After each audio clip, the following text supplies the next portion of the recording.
বিজ্ঞান দেখতে গিয়ে শেখ হাসিনার ভাষণ, মহাকাশ শিখতে গিয়ে শেখ মুজিবের জীবনী।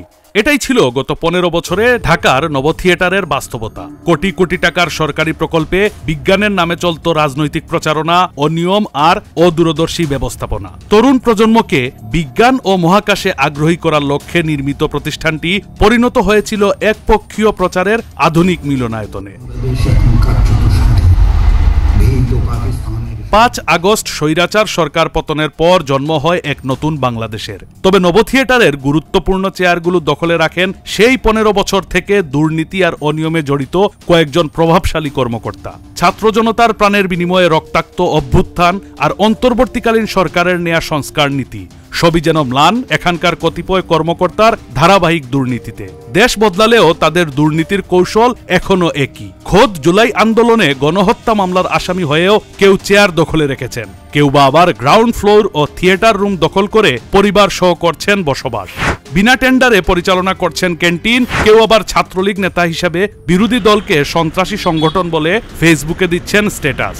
এক কথায় যেখানে পরতে পরতে অনিয়মের বসবাস।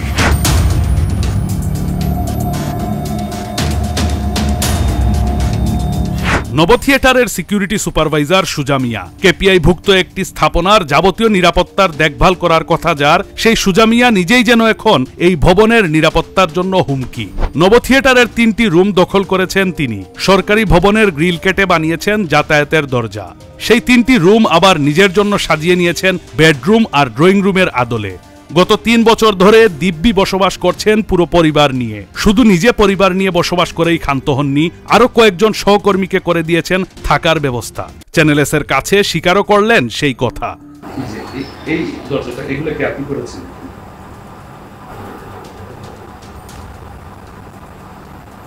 এটা আপনাদের ক্যান্টিন, রাইট? এই সাইডটাতে এই এইগুলো দেয়াল কেটে এই রকমটা গেট করা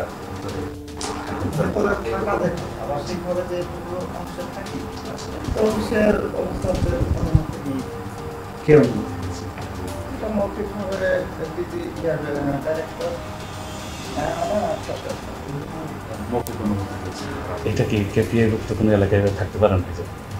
থাকা যায় না, কিন্তু আমি যেহেতু নিরাপত্তা সাইড দেখি সেই হিসাবে তারা মৌখিকভাবে বলছিল কাজের ক্ষেত্রেই আছি এবং কেয়ারটেকাররা থাকে ভেতরে ফ্যামিলি সহ। আরো একটা ফ্যামিলি থাকে, কেয়ারটেকার ফ্যামিলি। আচ্ছা আচ্ছা। কার অনুমতিতে এমন বেআইনি কাজ করছেন? এমন প্রশ্নে সুজার সোজাসুজি উত্তর, ঊর্ধ্বতন 2 কর্মকর্তার সরাসরি অনুমতিতেই তার এমন আইন বহির্ভূত দুঃসাহস। মৌখিকভাবে কে অনুমতি দিয়েছেন আপনাকে? পরিচালক এবং উপপরিচালক, এখনো পরিচালকের দায়িত্বে শরীফুল ইসলাম সরকার। সেই ঊর্ধ্বতন 2 কর্মকর্তা হলেন নব থিয়েটারের 2 ক্ষমতাধর পরিচালক নায়েমা ইয়াসমিন ও শফিকুল ইসলাম।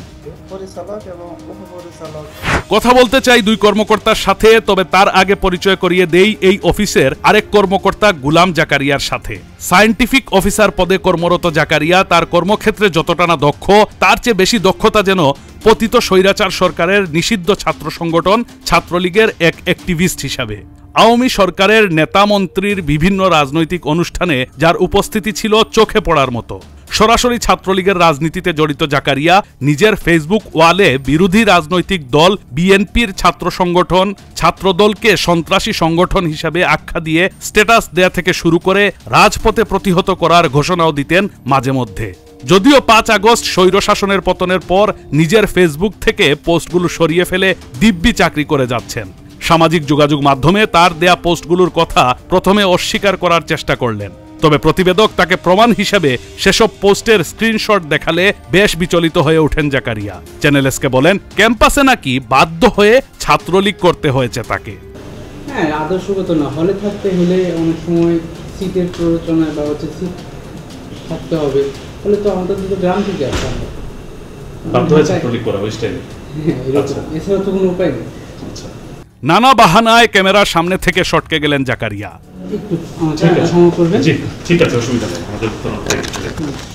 এই কর্মকর্তাদের অনিয়মের বিষয়ে লিখিত অভিযোগ জমা পড়েছে দুর্নীতি দমন কমিশনে। অভিযোগে গত আওয়ামী সরকারের আমলে নব থিয়েটারে চলা নানা অনিয়মের কথা বলা হয়েছে, যেখানে এসব দুর্নীতির নাটের গুরু হিসাবে নাম এসেছে 2 পরিচালক নায়েমা ইয়াসমিন ও শফিকুল ইসলামের। আর তাদের মদদে সকল প্রকার অনৈতিক কর্মকাণ্ডের দেখভাল করেন সিকিউরিটি সুপারভাইজার সুজা। নভ থিয়েটারের ক্যান্টিন, নভ ক্যাফেটেরিয়া দীর্ঘদিন ধরে বিনা টেন্ডারে এক প্রকার দখলে রেখেছেন নায়মা ও শফিকুল সিন্ডিকেট। কর্মকর্তা কর্মচারীর নাম দিয়ে চালানো হচ্ছে ক্যান্টিন, অথচ ক্যান্টিন থেকে উপার্জিত টাকার সুফল চোখেও দেখেননি অন্য কোনো কর্মচারী। অভিযোগের বিষয়ে জানতে এবার নভ থিয়েটারের পরিচালক শফিকুল ইসলামের সাথে কথা বলতে চায় চ্যানেল এস। গণমাধ্যম কর্মীর পরিচয় পেয়ে অহেতুক মিটিং আর ব্যস্ততার বাহানা দিয়ে সামনে আসলেন না শফিকুল।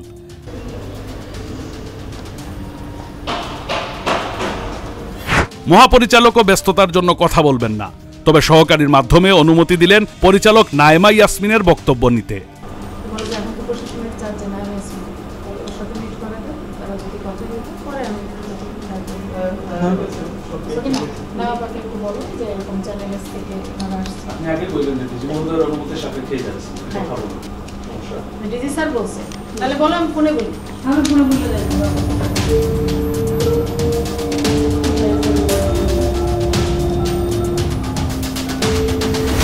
এই নায়মা ইয়াসমিনের বিরুদ্ধে অজস্র অভিযোগ। দুদকে জমা হওয়া অভিযোগে বলা হয়েছে তিনি আরেক পরিচালক শফিকুলের সহযোগী এবং সিকিউরিটি সুপারভাইজার সুজার সরাসরি মদতদাতা। এমনকি সুজা মিয়াকে পরিবার সহ বসবাসের অনুমতি দাতাও নাকি তিনি, যেটা আমাদেরকে সুজা নিজেই জানিয়েছিলেন। মৌখিকভাবে কে অনুমতি দিয়েছেন আপনাকে? পরিচালক এবং উপপরিচালক, এখনো পরিচালকের দায়িত্বে শফিকুল ইসলাম সরকার। এবার সব প্রশ্নের উত্তর জানতে নায়মা ইয়াসমিনের মুখোমুখি চ্যানেল এস। সরাসরি ক্যামেরার সামনে কথা বলতে রাজি না তিনি। প্রশ্নগুলো শুনে প্রথমেই মন্তব্য করলেন এগুলো ছোটখাটো বিষয়, সাথে আবার এসব বিষয় নিয়ে সংবাদ পরিবেশন না করার অনুরোধও করলেন। এইগুলো নিয়ে নিউজ করার কি দরকার ভাইয়া? নিউজ করার কি দরকার বলেন ভাইয়া? এগুলো তো মানে অনেক মানে বড় বড় ইস্যু আছে এখানে। আপনি আসছেন, আপনি অবগতি হলেন, আপনি আরও এটা দেখেন। আপনি দেখতেছেন আমাদের অফিসটা কিন্তু খুব বেশি দিনও না, খুব বড় না, আমরা তো সিনিয়রও হতে পারি না আসলে কাজে, সত্যি কথা বলতে। তবে প্রতিবেদকের পাল্টা প্রশ্নে এবার নিজের অবস্থান থেকে সরে সাফাই গাওয়ার চেষ্টা করলেন।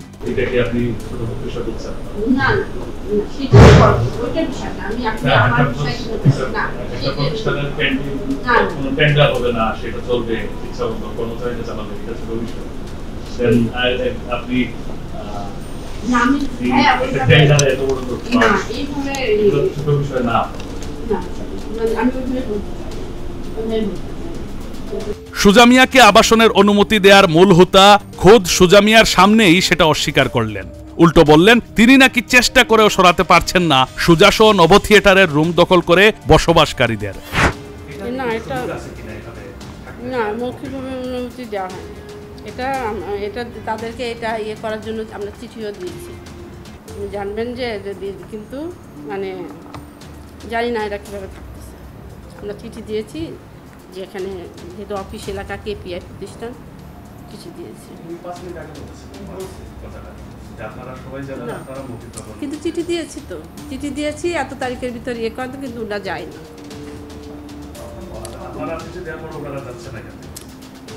মানে পারতেছি না, কি বলবো, মানে আমরা চিঠি দিয়েছি, আমি ওনাদেরকে 1 মাসের ভিতরে এখানে যারা আছে চিঠি দিচ্ছি, কিন্তু জানি না তাদের বিষয়ে কোনো শক্তি আছে কিনা। জুলাই অভ্যুত্থানে হত্যা মামলার আসামি হওয়ার বিষয়টি নাকি তিনি জানেন না, পরে আবার স্বীকার করে বললেন তিনি ষড়যন্ত্রের শিকার।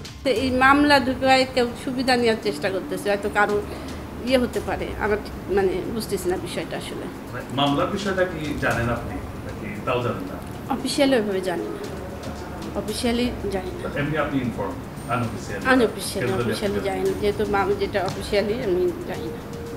এটা হয়তো বিপদে ফেলার জন্য কেউ হয়তো কারো স্বার্থ, এখন তো 5ই আগস্ট অনেক রকম ইয়ে হচ্ছে না, দেখা যাচ্ছে যে কেউ একটু ইয়ে মানে অনেক ধরনের ইয়ে চেষ্টা করতেছে মানুষকে হয়রানি। নতুন বাংলাদেশে সরকারের সকল দপ্তরকে ঢেলে সাজানো হয়েছে নতুন করে।